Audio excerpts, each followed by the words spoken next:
آج دنیا بھر میں ٹی بی کا عالمی دن منایا جا رہا ہے۔ ایک عالمی ادارے کے سروے کے مطابق تمام تر کوششوں کے باوجود دنیا کی 1/3 آبادی کو یہ مرض متاثر کر چکا ہے۔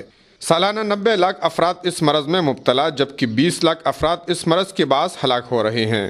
سروے سے حاصل شدہ عالمی ادارہ صحت کے تازہ اعداد و شمار کے مطابق ٹی بی کے مرض سے ہونے والی کل ہلاکتوں کے نصف کا تعلق ایشیا سے ہے۔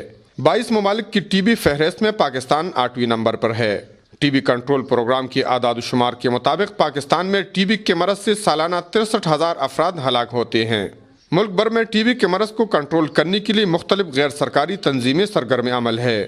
ان کے مطابق ملک میں غربت کے اضافے کے باعث مرض میں دن بدن اضافہ ہو رہا ہے اور مناسب آگاہی نہ ہونے کی وجہ سے اکثر مریض علاج سے محروم رہ جاتے ہیں۔